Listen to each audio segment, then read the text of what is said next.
আচ্ছা আপু, তুমি এগুলো এটা কেন করলা? আমরা তোমার এতগুলো ফ্যান, এত বড় বড় ফ্যান আছি সবাই। তুমি আমাদের সাথে এমন চিট করতে পারলা? তুমি এর আগে অনেকবার আমাদের সাথে চিট করেছো। তো তুমি এর আগে যখন একটা ভিডিও বলছিলে, একটা ছেলে কমেন্ট করছিল যে আপু তোমার বাসা কোথায়, তা তুমি বললে যে আমি নেক্সট ভিডিওতে বলে দেবো আমার বাসা কোথায়। তো তোমার বাসা মিরপুরে, তা তুমি কি বললে যে মিরপুরের ঢাকায় থাকে। তুমি একটা চিট করেছো। এরপরে তুমি আবার কি করলে, তোমার এক আপুর সাথে ঝামেলা হয়েছিল, এই নিয়ে অনেক মানুষ প্রতিবাদ করছিল। তারপরে তুমি বললে ছেলেটা তোমার কাজিন হয়। তারপরে তোমার একটা না দুইটা না, দুইটা বয়ফ্রেন্ড নিয়ে তুমি থাকলে।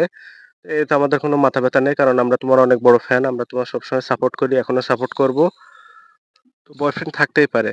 তো এখন এটা কেন বলছি আমি আপনাদেরকে বুঝাচ্ছি। আপনারা বাসায় যেমন টর্চ লাইট ব্যবহার করেন না, বা জেনারেটর বা আইপিএস, এটা কেন করেন? কারেন্ট চলে গেলে এটা একটা ব্যাকআপ হিসেবে কাজ করে, এই জন্য আপনারা এটা ব্যবহার করেন, ঠিক আছে? তো আমাদের চকলেট আপু কি করলো, এটা একটা বয়ফ্রেন্ড হিসেবে ব্যাকআপ রেখে দিয়েছিল, যে তার বয়ফ্রেন্ড যদি অন্য কোনো সাথে কোথাও বিজি থাকে বা কিছু থাকে, তখন এটাই ব্যাকআপ হিসেবে কাজ করবে। এতে খারাপের কিছু নেই। আপু, আমরা তোমার অনেক বড় ফ্যান, আমরা তোমার সবসময় সাপোর্ট করব। আগে পাশে ছিলাম, এখনো আছি। তোমার কোনো ভয় নেই।